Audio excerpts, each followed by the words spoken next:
Bom dia a todos. Dando seguimento aos trabalhos do período da manhã. Em primeiro lugar, eu me apresento. Meu nome é Valdeci de Lima.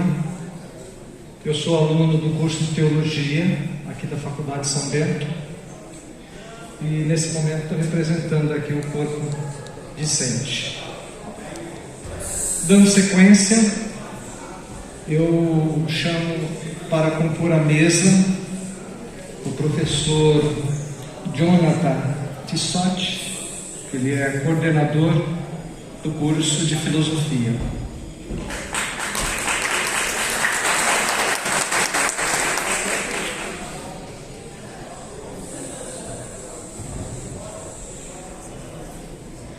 Passo a palavra ao professor Jonathan Tissotti, coordenador do curso de Filosofia da Faculdade de São Bento.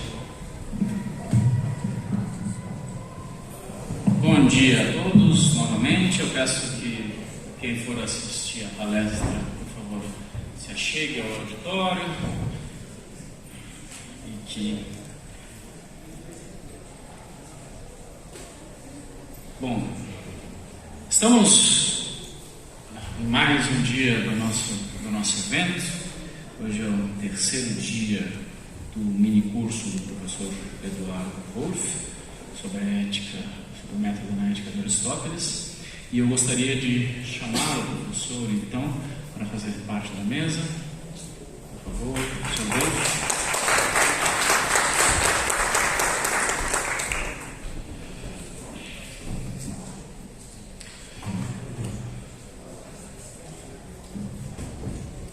Vou apresentar novamente um breve currículo do professor.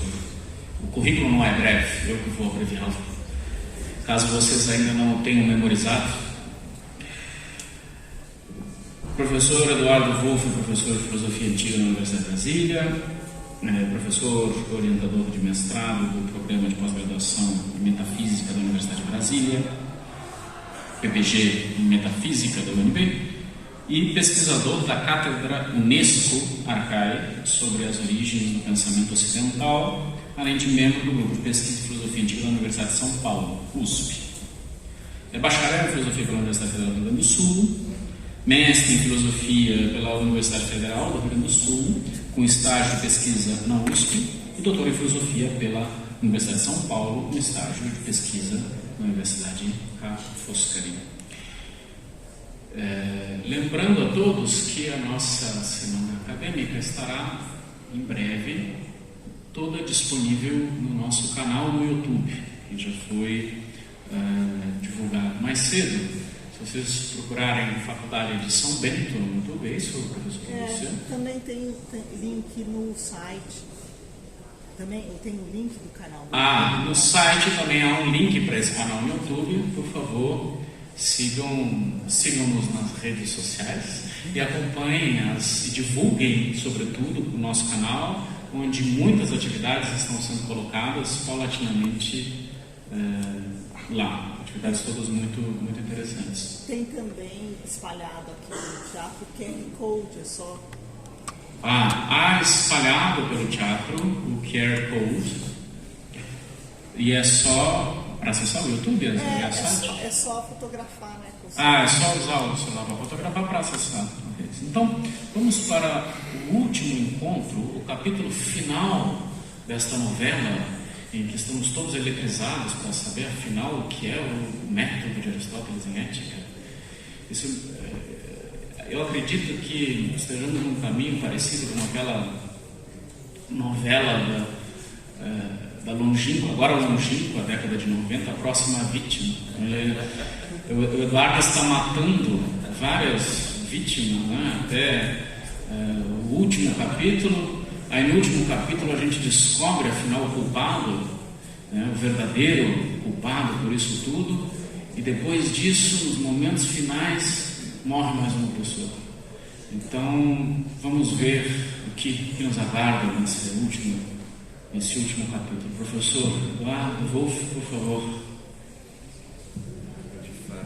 Muito obrigado, Jonathan, e obrigado mais uma vez a todos vocês pela paciência de assistirem a essas 3 aulas dedicadas ao tema do método na ética de Aristóteles, que, como eu já vinha mais ou menos anunciando para vocês de antemão, eu não creio que será concluída, essas 3 aulas, não creio que elas serão concluídas com uma visão muito otimista para uma possibilidade de uma resposta, não? Entanto, alguma resposta eu preciso ser capaz de oferecer a vocês, não? E é justamente isso que a gente vai fazer hoje.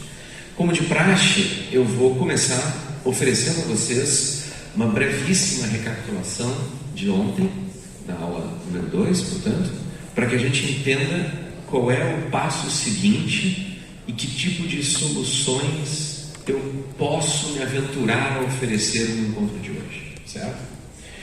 Ora, o meu ponto na aula de ontem, no nosso encontro número 2, foi tentar mostrar para vocês que a resposta canônica ao longo do século XX, a resposta padrão dos intérpretes aristotélicos ao longo do século XX, para o problema de método na filosofia de Aristóteles, não apenas em ética, eu espero ter deixado isso bem claro, não apenas em ética, mas em geral como método filosófico de Aristóteles, e particularmente no caso da ética, a resposta era a dialética.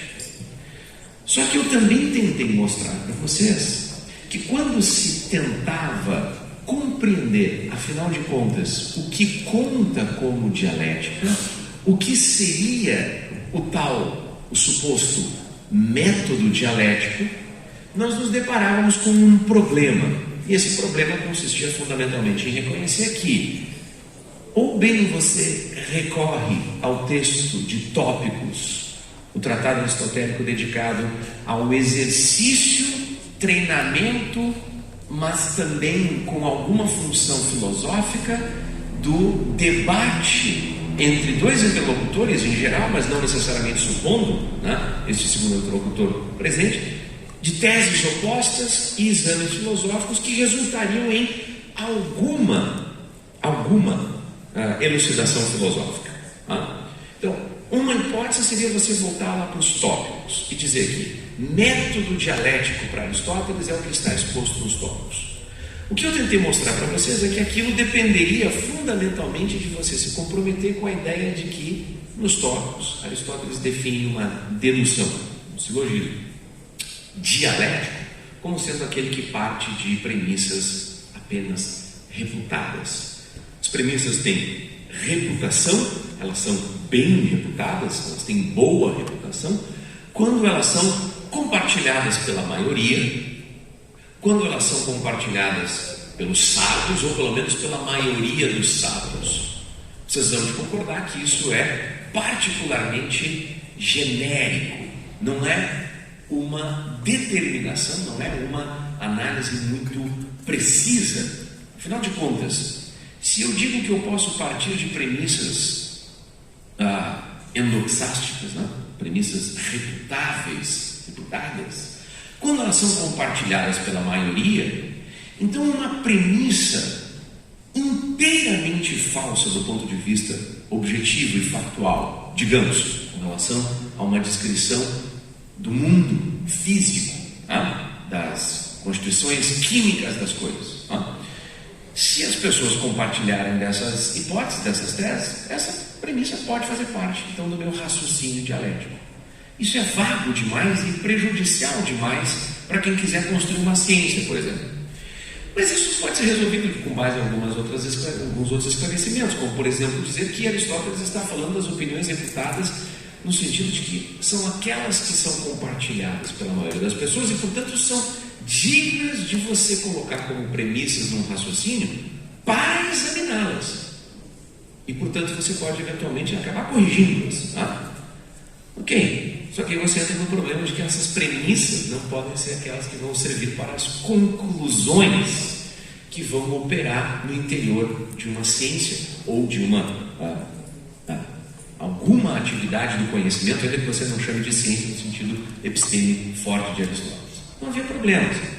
Um outro problema que eu tentei mostrar para vocês era mais grave, porque ele nos restringia ao interior da interpretação dos tópicos e do que queria dizer dialética lá nos tópicos. Esse outro problema mais grave era dizer o seguinte: se dialética é então aquele método dos tópicos, então quando alguém diz que a ética de Aristóteles é dialética, quando alguém diz que os tratados de Aristóteles empregam a dialética, isto significa dizer que eles estão estruturados de tal modo que os argumentos são tais que suas premissas são sempre endoxa, as conclusões são sempre meramente refutadas, prováveis, muito prováveis ou razoavelmente prováveis, mas não verdadeiras. E quando nós vamos para os tratados, foi o exercício que nós fizemos, não é isto que nós encontramos. Como sair desse problema? Uma das possibilidades, alargar o significado de dialética a tal ponto em que você incluiria, por exemplo, todos os exames conceituais, linguísticos, semânticos, lógico-relacionais, de termos, de conceitos e de definições, a tal ponto que qualquer atividade de esclarecimento conceitual passasse a contar como dialética. Mas aí o problema ficava bem grave também, pois toda atividade filosófica seria dialética. E isso seria um problema para Aristóteles. Não para Platão, mas isso porque ele entende dialética de outro modo. Mas seria um problema para Aristóteles. Porque a dialética nunca está no domínio pleno da verdade. Ela está sempre no domínio da doxa, opinião. E se é assim, toda a filosofia não é mais do que exercício de opinião. Então não pode ser essa a resposta. E eu tentei mostrar, concluindo então a aula de ontem, que havia uma passagem no interior da ética nicomaqueia, comum com a ética eudêmica, portanto poderia ter lá uma certa discussão quanto a essa questão metodológica, que é a passagem de Nicomaqueia 7.1, primeiro capítulo do livro 7 da ética nicomaqueia, em que Aristóteles diz: devemos então, como nos demais casos, proceder com base em 3 passos. Quais eram esses 3 passos? Titianoita fenômena, estabelecer os fenômenos. E fenômenos, como eu mostrei para vocês, podia querer dizer os fenômenos empíricos, como também as coisas que são ditas pelas pessoas e são o nosso ponto de partida para a investigação. O que quer dizer começar a partir de algo que é dito pelas pessoas e tomar isso como um ponto de partida, tomar isso como um fenômeno que eu vou utilizar para prosseguir com a minha investigação? Bom, peguem qualquer tema contemporâneo, peguem qualquer tema, inclusive das ciências, e imaginem o seguinte exercício argumentativo. Não é assim que o cientista em 2022 procede, mas é um exame apenas para ilustrar como funcionaria o argumento. Bom, então suponha que você tem uma tese A para descrever como é que um determinado fenômeno se dá. Digamos, teoria das cordas. Os caras que estão fazendo teoria física ultra contemporânea, eles já ultrapassaram completamente aquela parte de, você faz cálculos e experimentos. Eles estão fazendo especulação metafísica radical com o nome de ciência. Então você diz, tem essa hipótese. Se nós adotarmos essa hipótese, e aí você começa a observar que determinados cientistas aderem a esta hipótese. Você forma uma opinião majoritária, mas daí vem um sujeito lá e diz assim, não, tem uma hipótese contrária. A ideia de que você tem estas opiniões a respeito, como, por exemplo, da teoria das cordas, para você começar o seu raciocínio, seria mais ou menos o que Aristóteles tinha em mente quando ele estava dizendo. Também discursos, isto é, também coisas ditas, podem contar como nosso ponto de partida. O exemplo dele era exatamente assim, só que no domínio da ética. Será que existe um fenômeno moral, o curioso fenômeno moral, chamado de acrasia, aquele no qual eu, sabendo que não devo fazer algo, ou que devo fazer algo, vou agir contrariamente ao que eu expressamente sei? Eu sei que não devo beber álcool em excesso, mas eu vou lá e extravaso e bebo álcool demais numa festa, num almoço ou num jantar. Eu sei que eu não devo fumar, eu tenho todas as informações que me dizem que eu não devo fazer isso porque faz mal para a minha saúde, mas eu vou lá e... Esqueça o elemento químico, que eu sei que vícios envolvem essas outras coisas, mas eu estou falando de coisas bem triviais. Imagine coisas mais simples. Eu sei que eu devo tomar bastante água ao longo do dia, que isso faz bem para a minha saúde. Mas eu não estou. Não esqueço, eu não faço. Eu não... Esse fenômeno moral, ele existe ou ele não existe? E aí Aristóteles investiga o fenômeno da acrasia partindo dessa ideia de que as coisas ditas podem ser tomadas como esses fenômenos. O segundo passo seria, bom, já que existem opiniões divergentes, ou ao menos teses variadas, não necessariamente elas são contrárias ou contraditórias. Alguma coisa aconteceu aqui. Bom, tudo certo. Elas não necessariamente são contrárias ou contraditórias, elas podem ser simplesmente distintas. E aí, eventualmente, você as compatibiliza. Mas tem mais de uma tese sobre essas coisas. O que o Aristóteles disse que a gente ia fazer? De apurecer os problemas, né? Percorrer as aporias, né? É justamente resolvê-las. Você percorre essas aporias, as dificuldades que surgem das inúmeras opiniões, e no final das contas o que você faz? Declina, né? Você prova, quase nesse vocabulário científico, você prova que alguma coisa daquelas ali permanece depois da análise filosófica que você fez. Estes 3 passos, estabelecer os fenômenos, e fenômenos incluem as opiniões reputadas, percorrer as aporias, tentar resolver as dificuldades emergentes dessas opiniões reputadas, ou dos fenômenos, e no fim, estabelecer algum resultado filosófico, seria a boa resposta. Estes 3 passos, este modelo em 3 passos, seria a boa resposta para você dizer: aqui está o método, isto é a dialética de Aristóteles, isso equivale ao que está sendo feito lá nos tópicos, etc, etc.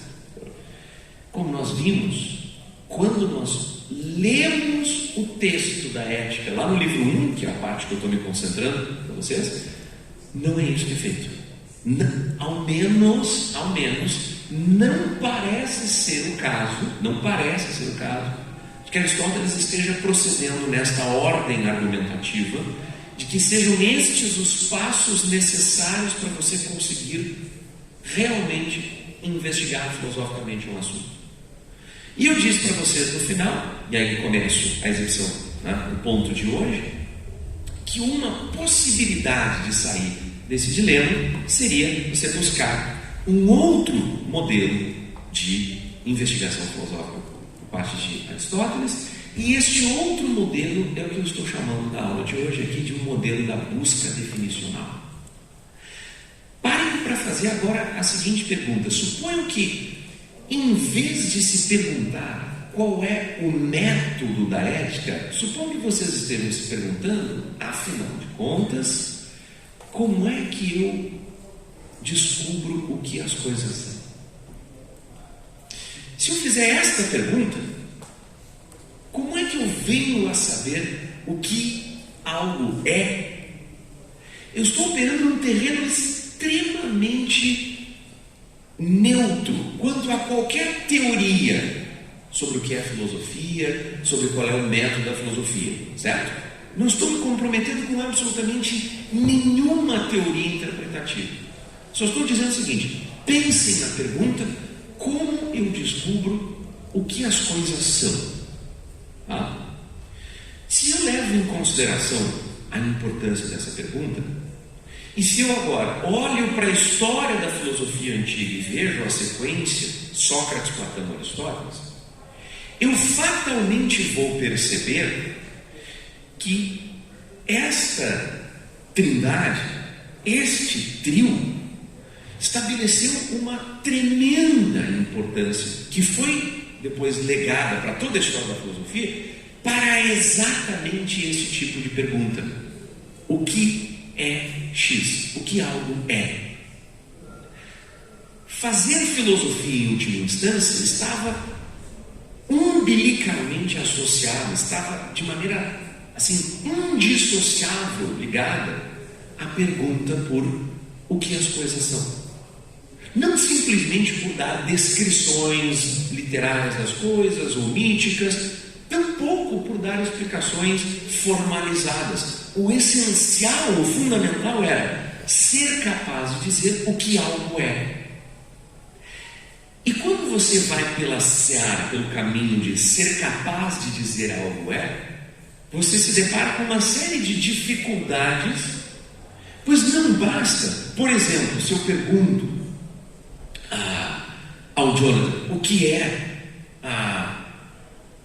artesanato, o que é artesão, ele ficar me dando exemplos, inúmeros exemplos das atividades dos artesãos.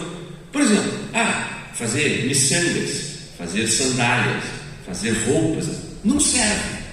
Eu quero que ele me diga algo muito mais específico. Esse tipo de dificuldade intrigou Sócrates e foi central para a filosofia de Platão. É um tipo de dificuldade que está em jogo quando você diz que o que você quer saber, quando você faz a pergunta o que algo é, o que é X, o que você quer é uma definição de X.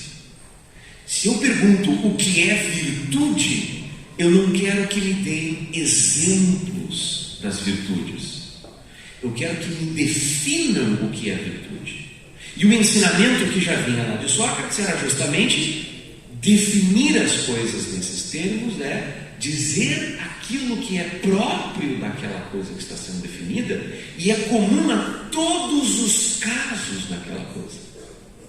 Assim Sócrates tentou, nos seus diálogos, nos seus debates com os seus interlocutores, tal como nos é apresentado por Platão, compreender o que as coisas são, com base nessa ideia de que saber o que algo é ter deste algo uma definição.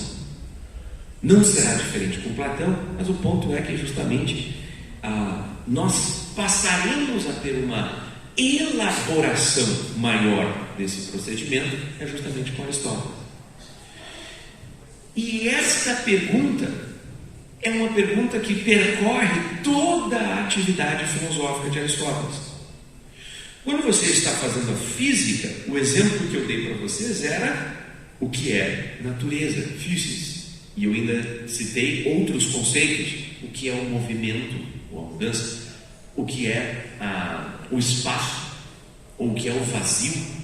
Esses conceitos são objetos de uma indagação sob a forma o que é X.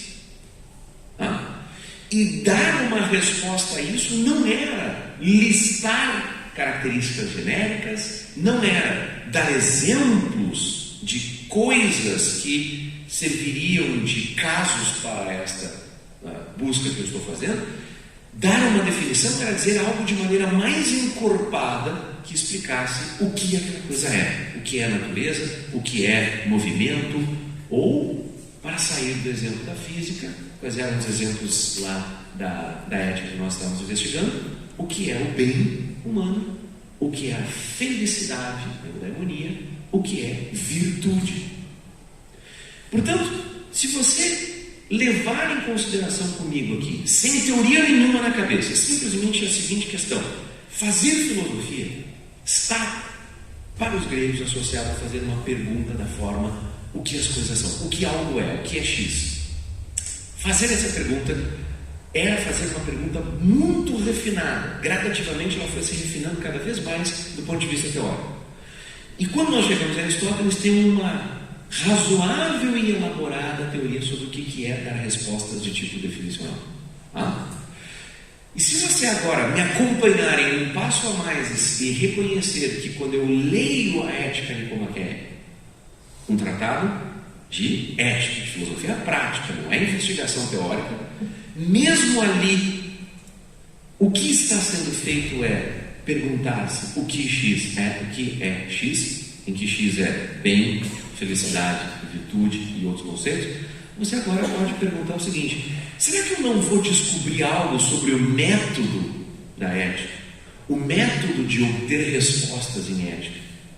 Se eu levar em conta o modo como Aristóteles descreve que eu devo obter definições, portanto, prima facie é plausível fazer isso. Esse é o caminho que eu quero apresentar para vocês. Isto obviamente não era feito em ética, não se considerava muito a possibilidade de se fazer isso em ética, pelas razões que eu já apresentei para vocês nos 2 primeiros encontros, a saber, os intérpretes de Aristóteles imaginavam que a separação entre, de um lado, fazer ciência, claro, está funcionando? Não, está tudo bem, é só a imagem. Eu expliquei para vocês nos nossos 2 primeiros encontros justamente que havia esse fosso reconhecido pelos intérpretes de Aristóteles que dizia que fazer ciência era uma coisa. Para isto eu emprego os métodos científicos descritos no tratado Os Segundos Analíticos. Mas lá na ética isso não pode ter aplicação e é duvidoso até que nos outros tratados tenha. Então, este fosso impediu durante muito tempo que as pessoas olhassem para a questão da ética e perguntassem, como o Jonathan fez a pergunta para mim, inclusive, já nas primeiras conversas, afinal, qual é o papel da definição? Agora, se nós nos limparmos dessas interpretações e ficarmos com o óbvio, bom, o tratado começa com a ideia afirmativa de que toda ação visa um bem, e aí depois toda a pergunta é saber, o que é o bem? Eu tenho uma pergunta definicional. O que é eudaimonia? Eu tenho uma pergunta definicional. Ora, agora nós temos que saber exatamente em que consiste a descrição aristotélica no método de obtenção de definições. O tema é extremamente complexo, é óbvio. Ele não aparece apenas nos Segundos Analíticos, que é o texto que eu vou comentar um pouquinho com vocês. Ele aparece também lá nos tópicos, não como objeto de provas científicas, mas como utilização de definições para você fazer a discussão dialética. Mas o ponto é que nos Segundos Analíticos, no tratado conhecido como Segundos Analíticos, o primeiro livro nos oferece uma definição do que é a ciência, as condições do conhecimento científico e uma série de outras características, mas o segundo livro, Segundos Analíticos, livro 2, é dedicado fundamentalmente a uma investigação sobre a natureza das definições, como continuidade da investigação a respeito da teoria científica de Aristóteles. Lá, nesse livro, nós podemos encontrar uma espécie de síntese de como se daria o procedimento de Aristóteles para você estabelecer definições. A primeira etapa, a primeira condição seria que o indivíduo que está fazendo uma investigação, ele se encontra nesta primeira etapa, na condição de dar o pontapé inicial, o passo inicial da sua investigação, quando ele conhece uma explicação do que um nome ou uma expressão nominal significa. Um nome ou uma expressão nominal. O que isso significa? Se eu tenho uma explicação do que é um nome, é mais ou menos o equivalente a dizer que eu sou capaz de compreender os significados dos conceitos adequadamente. Essa seria a ideia. Veja, tem uma passagem no livro dos Segundos Analíticos que parece nos levar precisamente a esse tipo de consideração. Eu me refiro a Segundos Analíticos, livro 2, capítulo 10, bem no início, nas linhas 93b, 29 a 30, quando Aristóteles afirma: mas já que a definição é dita ser uma explicação do o que é, o que é manifesto, é evidente, que um tipo de quê? Um tipo de definição será uma explicação do que significa um nome ou uma outra expressão nominal, como o que significa triângulo. Então veja bem, se eu olho então, Segundos Analíticos, livro 2, capítulo 10, linhas 93b, 29 a 30, é uma linha, uma oração, estou lendo uma oração só para vocês. Eu tenho Aristóteles dizendo o seguinte: bom, ao menos um tipo de definição, horismos, ao menos um tipo de definição vai ser aquela que ele diz que faz o seguinte: ela explica o que significa um nome ou logos heteros onomatodes. ninguém sabe muito bem o que quer dizer essa expressão onomatodes. Nem muito bem a construção do heteros aqui, se ele está, o que está, vamos deixar isso lá. Mas o Ross tem uma explicação, o Barnes não concorda e tal, mas isso a gente vai deixar lá. Agora, o ponto é, aparentemente essa expressão onomatodes, que vem obviamente de nome, parece querer dizer algo como uma frase nominal, algo como isso. Uma frase nominal, uma frase que explica um nome, o que algo é.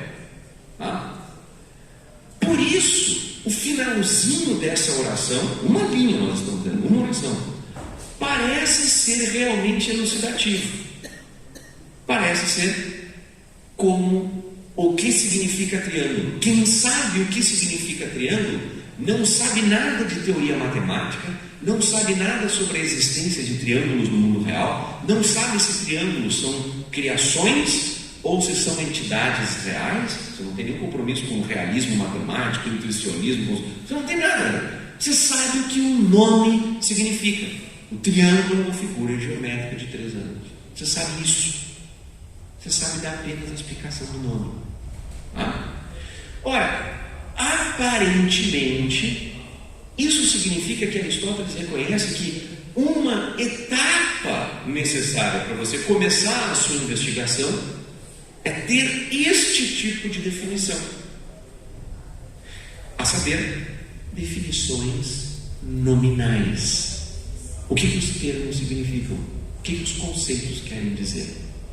Definições são ditas nominais quando elas são explicações dos significados dos conceitos, mas elas não se esgotam em mera explicação linguística no sentido de dicionário.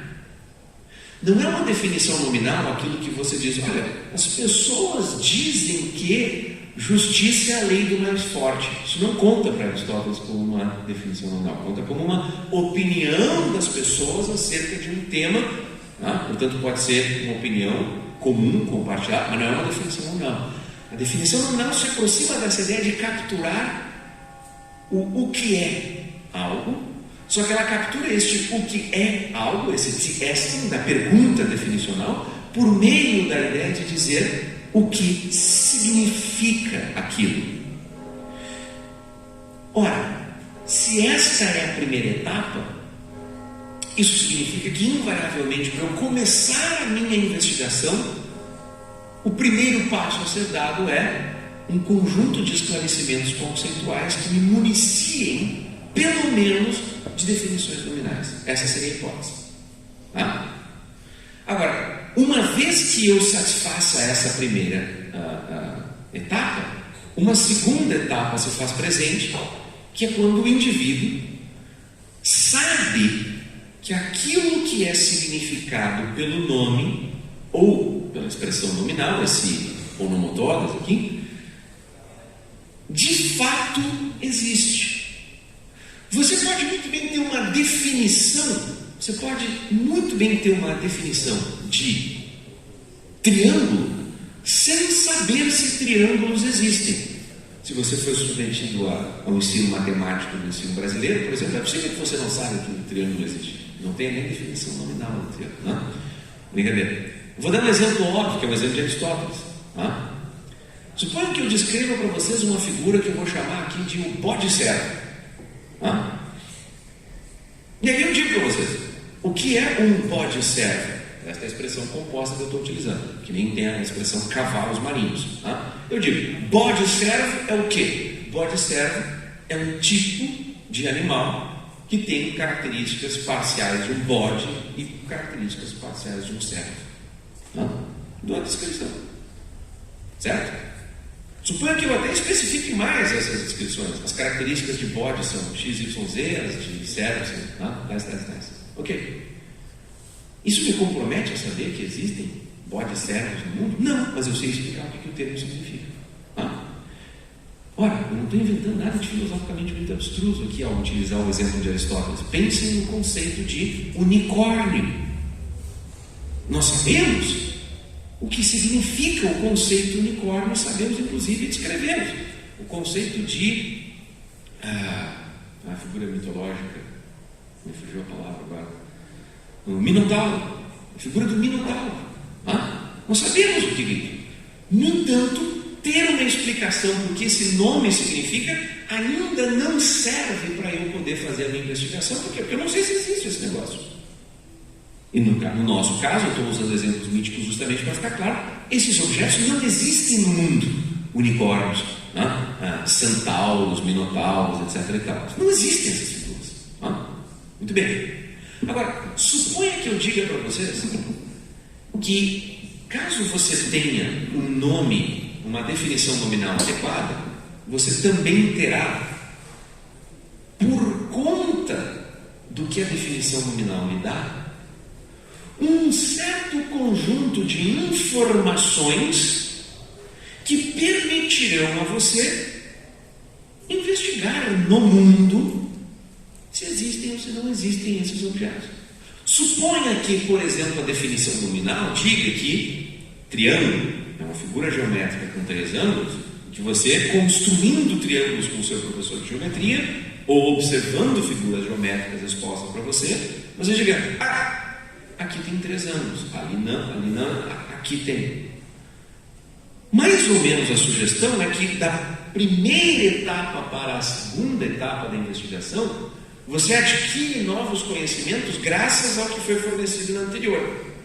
Se a definição nominal souber lhe dar propriedades, digamos, de uma espécie natural, um certo tipo de peixe, um certo tipo de mamífero, a definição nominal desta espécie inclui um númerozinho de propriedades, assim como para triângulo eu tenho que ter 3 ângulos, para uma espécie natural eu posso ter algo como um sistema respiratório que funciona assim. O animal X é o animal que tem sistema reprodutivo de tal tipo. Ponto. Eu não me comprometi ainda com a existência desse animal, mas eu sei que se eu quiser investigar, o esclarecimento conceitual obtido pela definição nominal me permite agora investigar sabendo que eu tenho que procurar são estas propriedades aqui. E se eu encontro, eu me coloco na posição justamente dessa segunda etapa que eu digo, eu sei que existem esses objetos que têm exatamente essas propriedades aqui.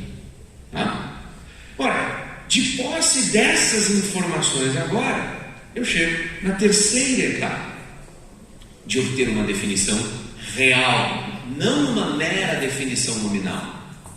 Qual é a terceira etapa? Eu me encontro na terceira etapa quando eu sei, eu conheço a essência do objeto ou da espécie, significada pelo nome. Agora eu tenho uma definição real. Bom, o que é conhecer a essência? Bom, há uma série de compromissos com a doutrina da metafísica de Aristóteles, com a doutrina da ciência de Aristóteles, com a relação entre causa, explicação e essência, e isso é muito complexo. A gente pode nas perguntas eventualmente chegar nisso. Eu só preciso, por enquanto, para concluir essa apresentação, mostrar que o verdadeiro conhecimento de algo é o conhecimento das propriedades essenciais de um determinado ser ou objeto de investigação. Digamos que eu tenha como uma propriedade do gênero humano, da espécie seres humanos, eu tenho uma propriedade que é a propriedade do riso. Seres humanos riem, alguns mais, outros menos riem. Essa não é uma propriedade essencial. Ela não serve para me dizer a resposta fundamental do conhecimento, que é a resposta que se dá sob a forma definicional. O que é o homem? Se eu disser, o homem ri, isto não é errado a respeito do homem, mas não o define. É próprio do homem, mas não o define. Bom, o homem trabalha, também é uma propriedade dos seres humanos. Realizar ações de trabalho não o define. No entanto, pensemos como Aristóteles, por exemplo, a definição animal racional, tudo bem, não é assim literalmente que aparece e tal, mas o ponto é animalidade, ser um ser vivo, ser um animal, e a racionalidade, estas são propriedades que os homens têm. necessariamente, universalmente, e elas são explicativas do que é para um membro daquele conjunto, daquela classe, daquela espécie, seres humanos, ser um membro daquela classe. A nossa animalidade, a nossa racionalidade nos define para Aristóteles assim. Ora, se eu agora sou capaz de ter esta definição, eu tenho uma definição daquilo que aquela coisa é, e ela tem funções explicativas. Bom, esta interpretação dos segundos analíticos é uma interpretação que foi fornecida, construída ao longo dos anos 80 e 90, com intensos debates, especialmente com o pessoal que estava estudando a biologia de Aristóteles, os tratados biológicos de Aristóteles, sua relação com a metafísica, sua relação com a ciência. E ao longo dos anos 80 e 90, muita gente publicou sobre isso, até que, no ano 2000, o professor David Charles, que então era professor lá no Royal College em Oxford, agora ele está em Yale, já se aposentou em Oxford, mas como muita gente, né, ativo pra caramba, seguiu dando aula, está lá em Yale. Publicou um livro chamado Aristotle on Meaning and Essence, pela Oxford University Press, e neste livro ele apresenta essa interpretação. Ele tem várias razões metafísicas, e de teoria do conhecimento, e de biologia de Aristóteles, para querer fazer com que a gente leia os segundos analíticos desse jeito. Eu acho que tem ótimas razões, e eu endosso essa interpretação. Tá? O fato é que as pessoas passaram então a se interrogar se esse esquema não estaria funcionando em outros lugares das obras de Aristóteles também. Será que Aristóteles está fazendo isso só lá na biologia para investigar espécies naturais? Será que ele está fazendo isso só nos tratados das questões de ciência natural? Não. E aí justamente uma coisa que começou a acontecer poucos anos depois do livro do Charles, isso é um artigo de 2007 do Carlo Natali, professor lá de Veneza, começou a fazer a seguinte proposta: e se eu aplicasse esse modelo de como funciona a busca por definições na ética? Como é que Natali adaptou e aplicou isso ao caso da ética? Ele fez o seguinte, é o que aparece aqui no item A para a gente: equivalente das 3 etapas, tá? Dos 3 passos. A primeira etapa consiste na indagação pela existência do item. Será que algo existe? Eu não sei ainda se existe, como eu não sabia se, por exemplo, unicórnio, pó de servo ou centauro existem. Isso remete a uma passagem que está lá nos Segundos Analíticos 1 e 2, quando Aristóteles está dizendo que as 4 perguntas do conhecimento são: ei, estem, se algo é, se algo existe, ti, estem, o que algo é, hoti, estem, que algo existe, e dioti, por que é do modo como é e tem as propriedades que tem.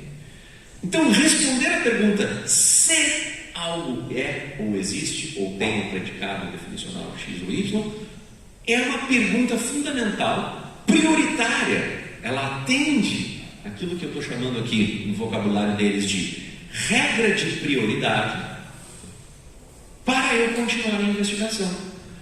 Ninguém, nem mesmo pedindo verbas para a FAPESP, conseguirá investigar aquilo que não sabe que existe. É uma brincadeira, é óbvio. É óbvio que você pode postular coisas como essa. Por exemplo, não sei se existe uma partícula com as propriedades tais e tais e tais que explicará um fenômeno tal e tal e tal outro. Não sei, quero descobrir se ela existe. Você vai lá e faz a investigação e descobre o bóson de Higgs, por exemplo.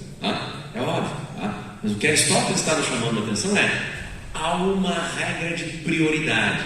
Primeiro você responde a pergunta se X existe ou é o caso, para depois responder o que é X. Somente quando você sabe que X existe, você passa a investigação o que ele é, dá uma resposta definicional. Para o Natali, isso envolve, ainda que parcialmente, o uso do quê? Daquilo que o David Charles chamou de definição nominal. Como é que você começa a ter uma resposta sobre a existência dos itens? Você começa tendo este acordo nominal, esta definição nominal, que permite a você saber qual é a significação com a qual você está trabalhando e avançar na sua pesquisa. Tá? Para isso, ele usa justamente aquela passagem de Sistemas Analíticos Beta 10 que eu apresentei para vocês. Onde isso aconteceria na ética? Bem no finalzinho do trecho aqui, né? Onde é que isso estaria acontecendo na ética? Exatamente nas passagens que eu li com vocês. Ética Nicomaqueia 1.1 e 1.2. Tá? E depois retomada em Ética Nicomaqueia 1.4. Me permitam mostrar para vocês exatamente estes trechos de novo. Nós já lemos isso aqui, por isso que eu estou baixando rapidinho. Nós já lemos, eu só estou mostrando para vocês. Toda arte, toda investigação, e do mesmo modo toda ação e toda escolha parecem visar algum bem, e por isso o bem foi descrito apropriadamente como aquilo a que tudo tende. Eu tenho um esclarecimento conceitual sobre o que é o bem. O bem é o que é o fim, o que é visado por todas as coisas, e é aquilo a que tudo tende. Mas há uma certa diferença. Alguns fins são atividades, outros são produtos de um certo tipo. Tudo aqui é esclarecimento conceitual nominal. Estou dizendo, o que o nome bem significa? Ora, quando eu digo, se então existe algum fim das coisas que fazemos, o qual desejamos por si mesmo, e todas as outras coisas por causa deste, etc, etc, etc. Nós examinamos isso ontem exaustivamente aqui. O que eu acabei de fazer? Qual é o significado de ser um fim final que nunca é meio para qualquer outra coisa? Ele é sempre fim em si mesmo. E quais são os resultados disso? De novo, a análise se dá no plano lógico-conceitual, apenas esclarecimentos do nome. E agora, o exemplo mais importante para mim, a peça para mim que é a maior evidência de que Aristóteles estaria trabalhando com esse padrão, Ética Nicomaqueia 4. Ora, em relação ao nome, há acordo quase completo da maioria, pois tanto o vulgo quanto os mais refinados dizem ser a eudaimonia. O que é o bem supremo? O que é o bem que está sendo investigado? A eudaimonia. E supõe que bem viver e bem agir sejam o mesmo que ser feliz. Eudaimonia é o mesmo que eu zen e eu prata. Ora, voltando então ao nosso andamento, o que nós temos aqui, a primeira etapa corresponderia à investigação da análise lógico-conceitual dos termos envolvidos na minha investigação. Quero saber o que é bem, o que é bem supremo, qual é a relação entre bem e fim, o que significa para uma coisa ser fim, mas também poder ocupar a posição de meio, e o que significa para uma coisa ser fim, mas nunca poder ocupar a posição de meio, ser apenas um fim final. E aí eu chego a certas características que me levam a um esclarecimento conceitual a ponto de dizer: o nome deste bem é eudaimonia. Que características ele tem? Bem viver e bem agir. Só que aí a Flávia agora vai olhar para a gente e vai dizer o seguinte: bom, você não explicou nada. Você está falando e nada me disse. Porque se você me diz que felicidade é viver bem e agir bem, você não dirimiu a dúvida que existe entre Flávio de um lado e Jonathan de outro, entre em que consiste viver bem e bem agir. Flávio, por exemplo, pode julgar que bem viver consiste em consumo de certos bens intelectuais produzidos pela história da humanidade. Você achou que eu ia dizer outra coisa, não? O consumo de certos bens intelectuais produzidos ao longo da história da humanidade que a deixam em um estado contemplativo. Uma bela passagem em Santo Agostinho, uma imagem de Giotto lá em Pádua, alguma coisa assim. Já Giotto não pode pensar que bem viver consiste em todo aquele conjunto de luxos materiais e riquezas ao qual ele se entrega, como por exemplo iates, charutos, champanhes, Vocês lembram daquele desenho de Pica-Pau que tinha nos anos 80, né? Que sempre tinha um personagem que eu ficava imaginando, né? O dinheiro indo embora, assim, iates, mulheres, charutos e tal, a riqueza simbolizada na imagem de desenho animado como aquilo. Vejam, eu estou dizendo o óbvio para vocês. Todos nós podemos ter concepções completamente divergentes quanto ao que é o bem viver e o que é o bem agir. Não? Você pode ter uma concepção do bem agir, o que é agir bem, totalmente utilitarista. E você julga que bem agir é apenas agir de acordo com a máxima de promover a máxima felicidade para o maior número possível, dadas as condições em que você se encontra. Você é um consequencialista utilitarista. Só isso. Você pode achar isso. Isto entra na descrição bem agir. Agora, outra pessoa pode ter uma visão completamente divergente e dizer, não, bem agir é seguir o imperativo categórico e universalizar a sua máxima. Fazer aquilo naquelas circunstâncias que seria feito por qualquer ser racional que nenhum outro ser racional faria. Qualquer ser racional teria que fazer aquilo. Isso é kantiano. Bem agir estaria ligado a esse padrão de ações. Portanto, eu estou mostrando para vocês que temos ganho na primeira etapa, temos ganho na primeira fase, mas nós não resolvemos o problema. Nós temos aqui ainda uma dificuldade que a ética nos impõe. Qual é a dificuldade que a ética nos impõe? Listar certas propriedades do nome, do conceito eudaimonia, ainda não é suficiente para fixar o meu alvo. Como eu disse para vocês que, por exemplo, se alguém me diz, procure aí um objeto no mundo, vamos ver se ele existe. São figuras geométricas com 3 ângulos. Isso é suficiente para eu fazer a investigação e encontrar ou não encontrar objetos desse tipo. Agora, dizer, procure aí um tipo de bem humano que se resume, se identifica com a noção de bem viver e bem agir. Bom, bem viver é o quê? É ter a casa mais linda da rua, comprar tudo que eu quero, é ter a saúde inabalável, a felicidade no amor, dedicar a minha vida a algo mais elevado do que eu. O que é? Não sei. Então não serve. Portanto, eu ainda não consegui resolver o problema, mas para isso a segunda etapa vai ser bastante importante. E a segunda etapa consiste justamente no momento em que ela é justamente o momento em que Aristóteles, nos segundos analíticos, estaria obtendo, conforme eu tinha explicado para vocês na explicação do David Charles, a propriedade ou as propriedades que aquele objeto que eu quero investigar se existe e o que ele tem e não pode deixar de ter, de tal modo que vai me ajudar a encontrá-lo e a chegar a uma definição dele. Isso ocorre em uma passagem, segundo os analíticos, beta 8, livro 2, capítulo 8, 93 a 21, 24.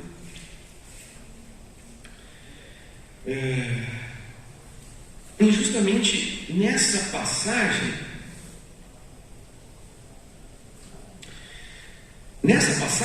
Aristóteles vai dizer algo extremamente importante, relevante, para que a gente compreenda como é que nós obtemos uma propriedade desse tipo. Ele diz assim: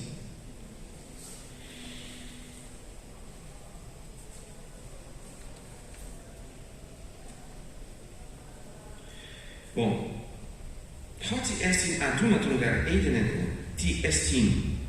Então, é impossível conhecer o que é ti estin. Linha 20. Beta 8, 93 a 20 para 21 e seguintes. Aí ele continua e diz assim: ora, se algo nós o possuímos, por vezes, por acidente, acidentalmente. Por vezes, Aí vem a frase que me interessa, por vezes, heute dehontes ti aututu pragmatos. O que quer dizer? Erren ti aututu pragmatos. Ter, possuir, estar em posse de algo da própria coisa, o próprio da coisa, dela mesma, da coisa ela mesma. Esse é o ponto que a gente tem que entender agora. Aí ele dá um exemplo dos ciclos analíticos, tipo que é o trovão. Eu não vou usar aqui como exemplo para vocês, para a gente não perder, mas o ponto é: quando eu falei para vocês de propriedades como, por exemplo, eu trabalhar, ser homem e trabalhar, ou ser homem e ter a altura de 1,77 m, ou eu ser homem e ter barbas grisalha, todas essas propriedades eu tanto posso ter quanto eu posso não ter, certo? Mas tem algumas propriedades que, uma vez que eu seja um ser humano, eu não posso não tê-las. Normalmente a nossa resposta aqui vai ser dizer então: isto é a sua essência, esta é a resposta final. Não, existe um estágio possível intermediário em que você não está dando ainda a essência, não está dando ainda a causa propriamente dita, mas você está oferecendo propriedades que são necessárias, elas são não acidentais, mas ainda assim não são essenciais, elas não fazem parte da definição. É nesse contexto que o exemplo do trovão funciona. São propriedades não acidentais, são propriedades necessárias, como ele diz, para o trovão, que ele é um certo barulho nas nuvens, para o eclipse, que é uma certa privação de luz. São propriedades necessárias. Essas coisas não podem não ter essas coisas, essas propriedades, mas essas não são a causa de explicação efetiva que vão figurar no silogismo aristotélico, e elas, no nosso exemplo aqui, elas não são a essência ainda. Será que eu tenho um exemplo disso? Será que eu consigo encontrar algo semelhante a isso quando eu estou fazendo uma investigação? Claro. Qualquer propriedade necessária, não acidental, mas também não sendo a essência de um determinado objeto, não serve para isso. E no caso do bem humano, eu posso dizer que isso se dá assim também? A minha hipótese é que sim. Eu vou mostrar para vocês aqui como é que eu acho que acontece o argumento de Aristóteles, justamente para nos dar o segundo passo. Ali em tela para vocês. Isso vai estar justamente lá em Ética Nicomaqueia 1.7, na numeração maior, que é que você está usando, né? Lá em Ética Nicomaqueia 1.7, quando Aristóteles examina dois conceitos do sumo bem. Por enquanto, Aristóteles reiniciou a sua investigação dizendo: retomando então, agora por um outro caminho, por uma outra argumentação, a nossa pergunta, afinal, o que é o bem humano, precisamos retomar a investigação. Ele reproduz agora uma distinção conceitual que se dá da seguinte maneira. Eu coloco aqui na tela para vocês já o esquema, para que eu não me perca no tempo. Primeiro passo: o fim que nós estamos buscando é o sumo bem, é o bem supremo. Isso é repetido aqui em 1.7. Isso é o que nós estamos investigando. Em 1097 a 27, ele diz: o bem supremo é completo. Podemos ficar dias discutindo se aqui querem dizer completo, final ou perfeito, mas eu estou traduzindo por completo, e pago o preço depois. Logo, uma conclusão: o fim que se busca é completo. Isso é um silogismo trivial aqui para a gente. O fim que se busca é o bem supremo. O bem supremo é completo. Logo, o fim que eu estou buscando tem que ser completo. Se há apenas um fim completo, então este é o bem que se busca. Poxa, mas aí você mudou de fim para bem. Claro que eu estou autorizado a fazer isso, porque eu já expliquei lá em Ética Nicomaqueia 1.7 linhas iniciais do texto de 94, que exatamente é isso que Aristóteles julga. Bem e fim são conceitos correferenciais, dizem respeito a aspectos distintos da mesma coisa. Logo, se há apenas um fim completo, este é o bem que se busca, um único bem que seja completo. Se há mais de um, então o mais completo destes, é isso que significa ser supremo, o sumo bem. Isso está lá em 1907, A 28, 29. Há fins que são mais completos do que outros. Por quê? Porque há fins que são buscados mais propriamente por conta deles e incluem mais bens do que outros fins que não satisfazem aquelas mesmas funções. Eu preciso reconhecer isso, senão eu não consigo distinguir na cadeia de meios e fins aqueles que estarão na ponta final e aqueles que não. Ora, deve-se buscar, por consequência, o mais completo destes. O que eu estou buscando é isso. Certo? Agora nós chegamos ao número 6, e a parte final do argumento. Desculpa, número 7, a parte final do argumento. Ser mais completo é o que Aristóteles, no texto, na linha A32, identifica como ser completo, haplos, em absoluto, completo e plenamente. Haplos você pode traduzir eventualmente por absolutamente, que os latinos traduziriam por simplícia. Número 8, ser completo, haplos, simplícia, por completo, absolutamente, equivale a ser sempre escolhido por si mesmo, nunca em vista de outra coisa. Logo, o fim que se busca é tal que é sempre escolhido por si mesmo, nunca em vista de outra coisa. O que eu acabei de fazer aqui? Eu disse, tem um objeto de investigação, o que é o bem supremo, fim final. Esse é o objeto de investigação. Com base em uma análise estritamente conceitual da noção de bem, fim final e bem supremo, eu chego a uma conclusão. Este fim tem que ter a propriedade teleios, ele tem que ser completo, maximamente completo. Esta propriedade me ajuda a fixar o alvo, tanto quanto outra propriedade que Aristóteles usa um argumento muito parecido, que é tem que ser autossuficiente, autarquês. E estas duas propriedades, Aristóteles diz por meio desse tipo de argumento, ele mostra, diz assim, que coisas no mundo satisfazem a propriedade de ser completo e autossuficiente. Que coisas no mundo existem que têm essa propriedade de nunca ser buscado em vista de outra coisa.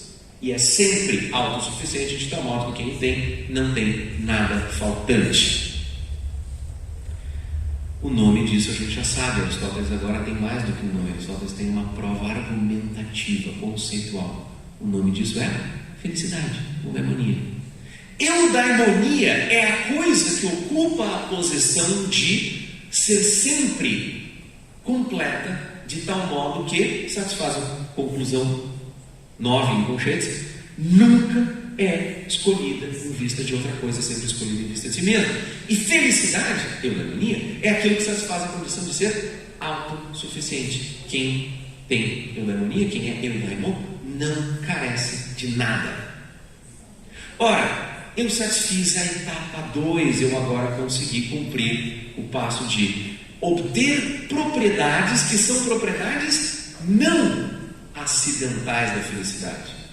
A propriedade de, digamos, encontrar-me em um estado anímico prazeroso porque sou feliz é decorrente dela, mas não é essencial a ela e não é necessária a ela. A propriedade de eu ter certas características é acidental. Agora, se eu sou eudaimon, necessariamente eu sou alguém que dispõe de uma realização final completa e autossuficiente. Eu obtive aquilo que, segundo os analíticos beta 8, dizia que era um passo necessário para a minha investigação. O que falta? Parte final. Qual é o terceiro passo? Obter agora uma definição real de eudaimonia. E agora é quando tudo desmorona. Porque tudo isso aqui parece ser extraordinário, né? Que incrível! Você está aplicando um método dos segundos analíticos lá na ética e eu estaria, portanto, pagando a minha nota promissória para vocês e construindo uma ponte sobre o gap, sobre o abismo. Ciência de um lado, ética de outro. Contudo, quando eu chego na hora de dar a prova do que é a definição real de eudaimonia, mesmo quem defende essa interpretação diz que Aristóteles precisa recorrer a algo chamado um logikos syllogismos, um silogismo lógico, alguns vão traduzir, mas não é uma boa tradução. Uma outra forma é um silogismo geral, é uma outra forma de traduzir. Em última instância, quase todos os intérpretes dizem que é um tipo de silogismo dito dialético. Mas aí você voltou para o problema inicial. Como você encontraria essa definição real? Ora, justamente com os passos que eu já explicitei para vocês e que se encontram aqui em 2 momentos. Lá em 1097b, 25, 27, tudo que tem um ergon, uma função, para tudo que tem um ergon, uma função, o seu bem reside na realização dessa função. Ora, o homem possui uma função. Logo, o bem do homem consiste na realização do seu ergon. Está lá em 1097b, 27, 28. Ora, a segunda parte do argumento, 3, 4 e 5, nos dá o seguinte resultado. O bem do homem consiste na realização do seu ergon, que eu acabei de obter como conclusão do argumento anterior. A função do homem é o quê? E aí Aristóteles introduz o argumento conhecido, o argumento do ergon, que é o argumento da função própria do homem, comum a Platão, comum a outros filósofos, razoavelmente compartilhado na cultura grega, a saber, a função do homem é a realização daquela sua atividade distintiva, não compartilhada nem com animais nem com vegetais, a sua atividade racional, a parte logística do homem. Ora, isso me dá a segunda premissa aqui, número 4 na minha numeração. A função do homem é a atividade da parte racional da alma, segundo a virtude. Logo, o bem do homem, por uma conclusão do raciocínio trivialmente fácil, o bem do homem resulta ser a atividade da alma, segundo a virtude. Então, troca no negação, se o recenere, guinetai, catarate. Aqui a definição, em 1098 a 15:16. Bom, finalmente chegamos ao nosso resultado. A questão é, efetivamente eu posso escrever aquilo. O alvo que tinha sido fixado, definir o que é eudaimonia, foi alcançado com uma definição.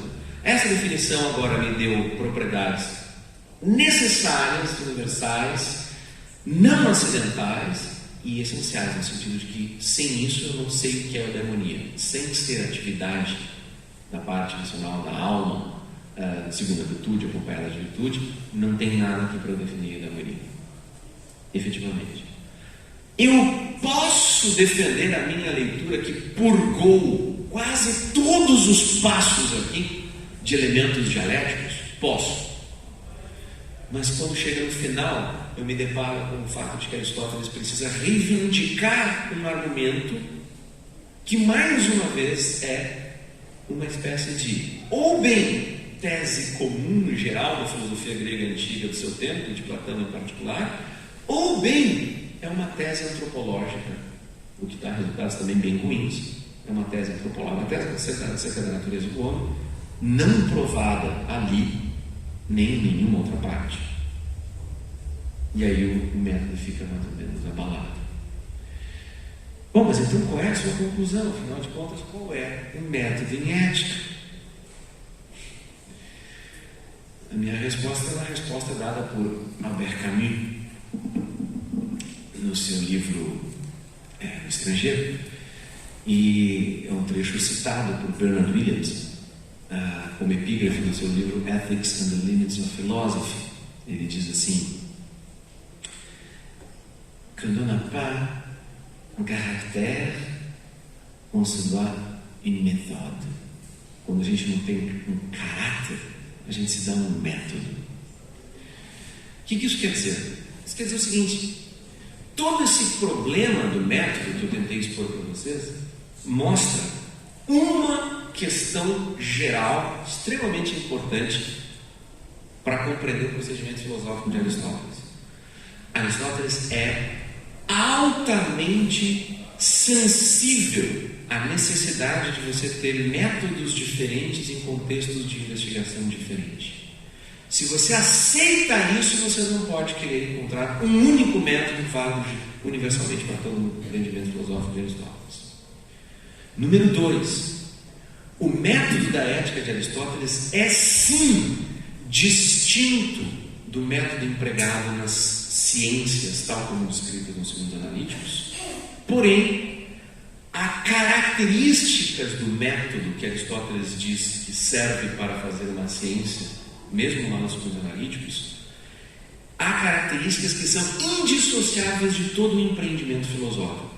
A busca por definições, a atividade de esclarecimento conceitual, a distinção dos conceitos, etc. Isto é o que há de comum, o ter definições e respeitar certos procedimentos definicionais, a qualquer atividade. Apenas isto. Isto é muito vago, mas isto há. E quando você chega na ética, só faz sentido você se perguntar pelo método da ética quando você está se perguntando pelo método do filósofo que está escrevendo um tratado ético. E isso é completamente diferente de você se perguntar como agir e se tornar bom. Como ser feliz. Qual é a pergunta que vocês acham que Aristóteles estava fazendo quando ele escreveu a Ética? Eu aposto que a pergunta de Aristóteles era a segunda: como nos tornamos felizes e bons? Para essa questão, perguntas de método são quase irrelevantes. Ocorre que para responder isso, como um filósofo, Aristóteles escreveu um tratado. E ao escrever esse tratado, ele gerou um problema filosófico pertinente. Quando você escreve um tratado sobre uma área da vida e da experiência humana que não é a das ciências exatas, não é a da matemática, não é a da contemplação dos objetos necessários, que método é esse que você está empregando? Só que eu apostaria as minhas fichas na ideia de que Aristóteles é inocente deste problema. Este é um problema nosso na filosofia muito posterior a Aristóteles, especialmente a filosofia contemporânea, não seria reconhecido como um problema para Aristóteles. O que dá a vocês uma resposta muito pessimista para um curso de 3 encontros. Qual é o método da ética? A versão mais robusta que eu posso dar para vocês é: pouco importa. E a parte mais otimista é: o que há de mais relevante na ética é o que não cabe no método. É o fato de que ele quer efetivamente responder coisas como você desenvolve um caráter de um homem bom. E para isso, não dá para falar em 3 aulas. Obrigado.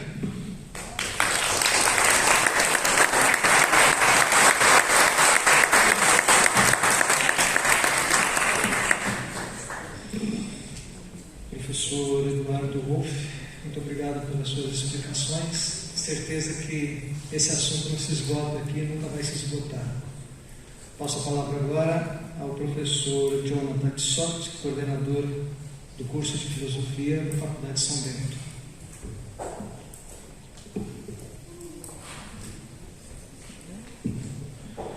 Bom, muito obrigado, Eduardo.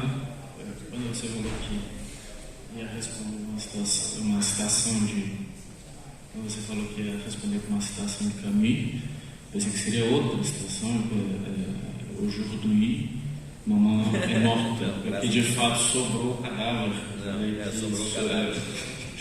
Eu falei que sobraria. Veja, eu acho que, sinceramente, o problema que você tem em mãos, ele é, em última análise, insolúvel. porque ele é análogo àquele problema que o próprio Oswaldo Paulo-Chá tentou resolver na ciência e dialética em Aristóteles, onde você, no fundo você esbarra na ideia de como que a gente efetivamente descobre os primeiros princípios, né? Parece que a proposta do Paulo-Chá, no livro falando de ciência dialética, dos analíticos, não? Problemas analíticos, é justamente que você chega um momento em que você que para, e que parece que quem dá a última palavra mesmo acaba sendo o nous ou algo parecido. Não é? E parece que esse problema acaba se espraiando em tudo que há em Aristóteles. É claro que Aristóteles acaba desviando de certos problemas que a gente encontra em Platão, por exemplo, principalmente na primeira fase de Platão, onde para você falar sobre qualquer coisa você precisa ter definição. Você não consegue construir a definição a partir das propriedades, mas para você dizer as propriedades de X, você precisa da definição de X, que é ainda pior, né, do que Aristóteles tem. Agora, sobre a sua caracterização em geral, eu só tenho algumas considerações muito rápidas a fazer, mais sobre Aristóteles, que parece ser extraordinário o fato de que Aristóteles ele tem uma confiança bastante grande nos sentidos e mesmo no senso comum. Ele não acha que o senso comum, o sentido, né, humano é particularmente desviante da verdade. Pelo contrário, ele acredita que um caminho, isso em todo o corpus, né, que o caminho para a verdade, ou para pelo menos chegarmos próximos da verdade, porque no fim parece que é o nous que se deita na cama que a dialética prepara, né?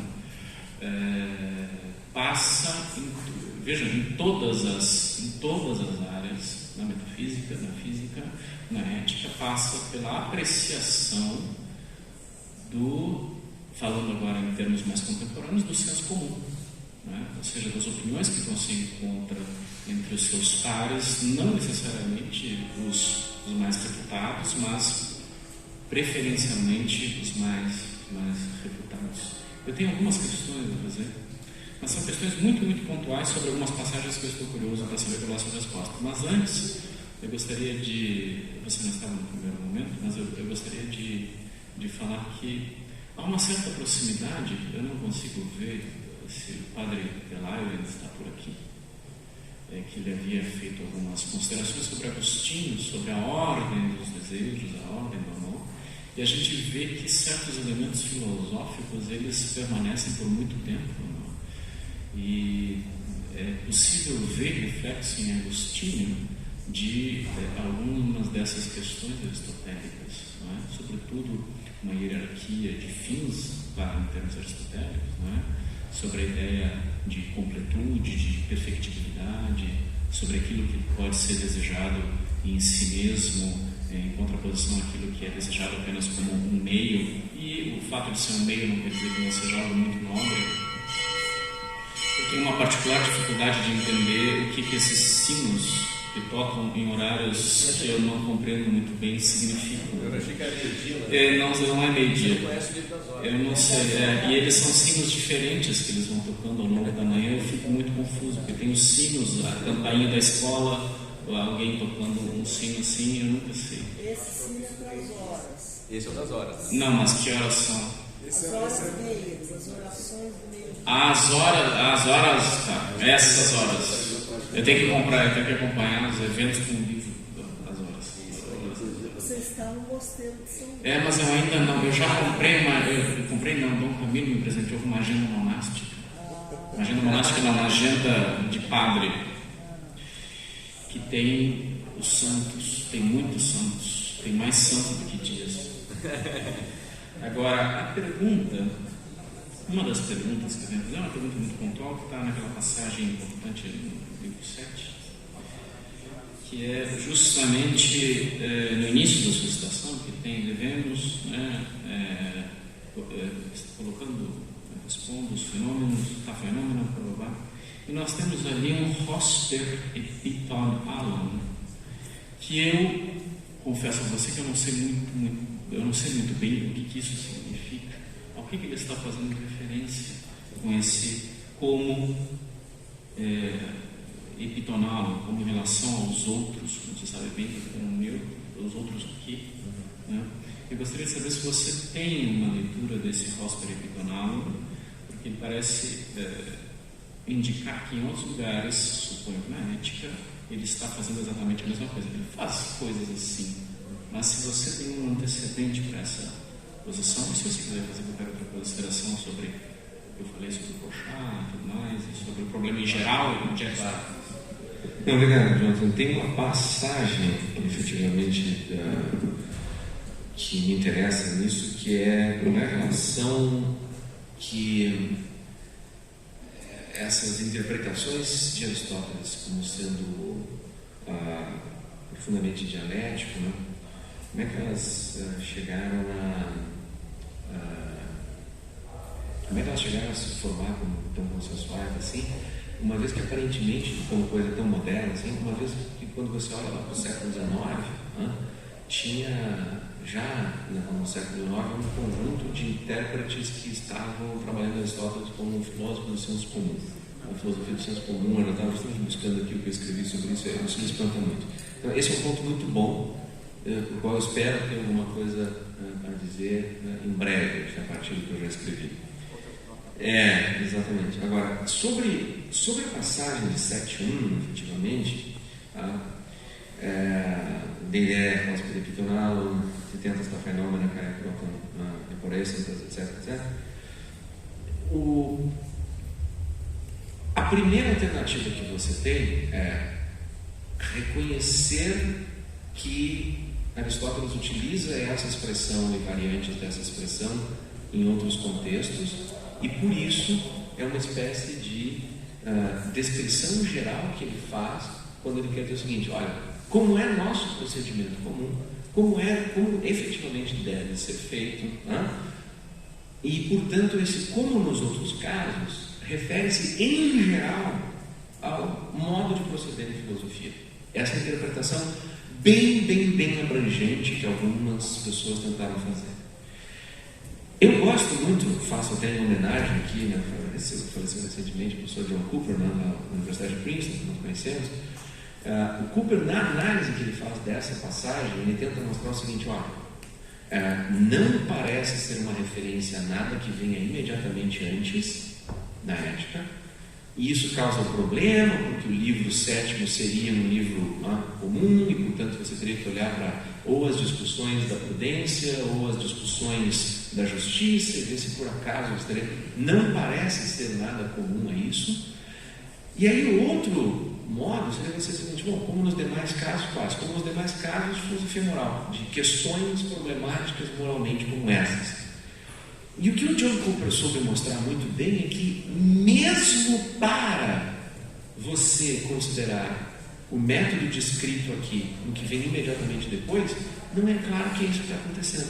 Quando ele examina efetivamente as perguntas da questão Sócrates e as outras opiniões, não parece ser exatamente esses passos, não? Então eu acho que é uma resposta muito insatisfatória, mas eu acho que ela é plausível, é dizer o seguinte: olha, é uma catchphrase do texto aristotélico para dizer o seguinte: olha, isso aqui é meio padrão. Você sempre começa por fazer esse tipo de pergunta, estabelecer algumas coisas básicas, resolve as dificuldades, no final o que sobra é o seu resultado filosófico. Tá?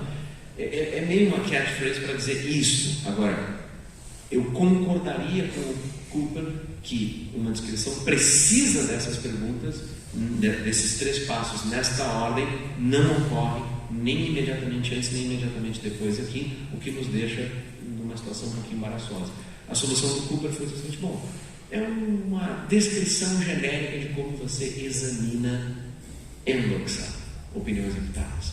Então como sempre que nós estamos examinando opiniões imputadas, estabeleça quais são as opiniões, os fenômenos, examine os contrastes, as dificuldades que surgem, e no final você tem um resultado. Esse resultado não é a verdade de uma prova silogística demonstrativa, mas é um resultado filosoficamente relevante. Seria por aí, eu acho. Muito obrigado, Eduardo. Eu acho que, infelizmente, não temos mais tempo para questões. Eu só preciso que você me diga assim, por frase nominal, você quer dizer noun phrase, né? No sentido sintagma nominal ou vicário de um nome, tá bom? Vou passar novamente. Bom, pela hora aqui, né, que nós já estamos praticamente, avançou, né, professora? Então nós teríamos aqui apenas para... 5 minutinhos, se alguém quiser fazer. Alguém tem alguma questão a colocar? Professor Djalma, tinha uma questão? Oi, Djalma. Pois não, professor. Consegue ser À vontade. breve.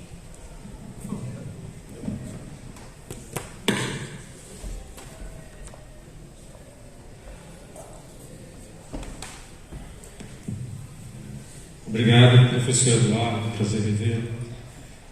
No seu comentário ao primeiro livro dos Elementos de Euclides, Proclus afirma que Aristóteles considera o postulado como aquilo que é posto, ou seja, é posto como início do sistema de demonstrações e foi posto a partir, digamos, de uma opinião nos modos que você estava falando, obtido por um consenso das pessoas mais reputadas, consideradas sábias, etc.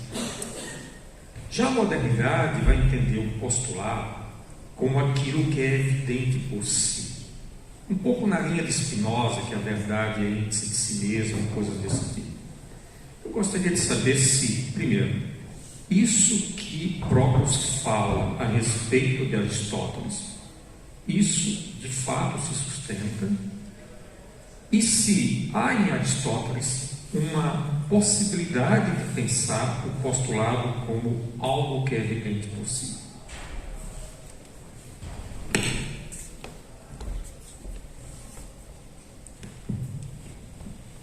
Obrigado, João. Foi um grande prazer te ver também.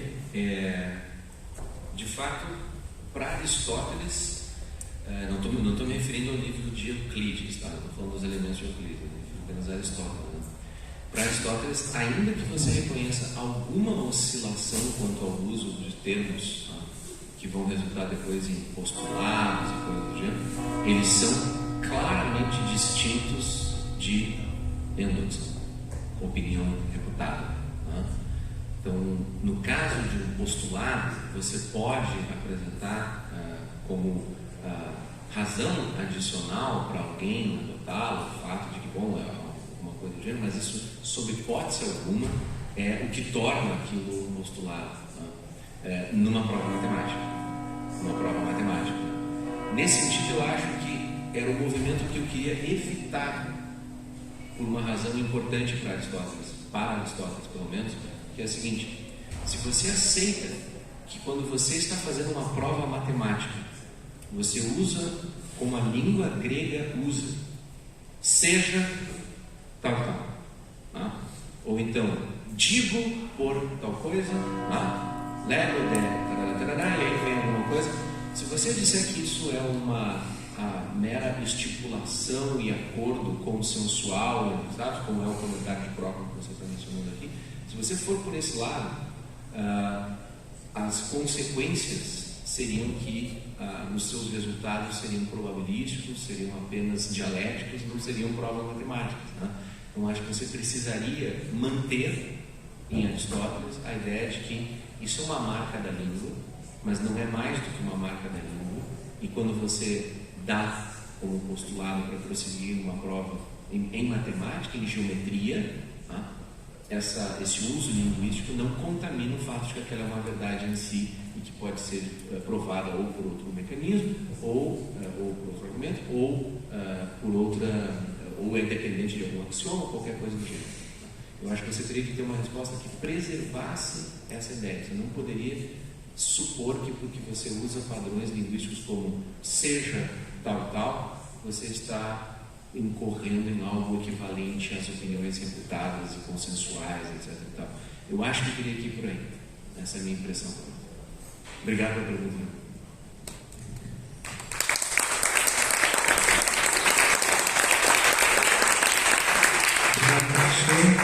resposta. Eu convido agora a professora Lúcia Souza Dantas, que é a coordenadora do Núcleo de Pesquisa e Extensão da Faculdade de São Bento. Professora.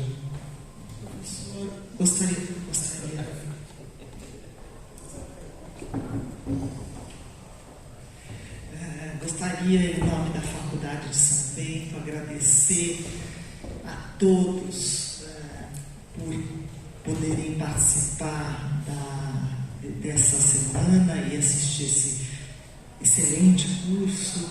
Agradeço muitíssimo ao professor Eduardo Wolff, que está aqui, vindo de Brasília, para nos brindar com esse excelente curso. E aqui vai um presente nosso do Mosteiro, em agradecimento a esses 3 dias maravilhosos, que o senhor, que seja o início de várias visitas suas aqui. Então, eu gostaria de pedir uma nova salva.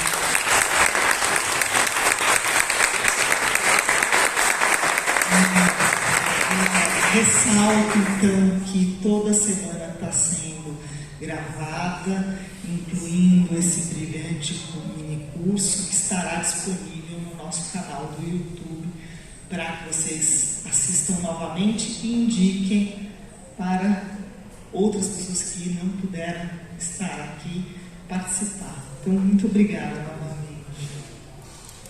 Encerro esse penúltimo dia e convido já a todos para o dia de encerramento da primeira semana acadêmica, amanhã, quando receberemos 3 professores da Universidade de Coimbra.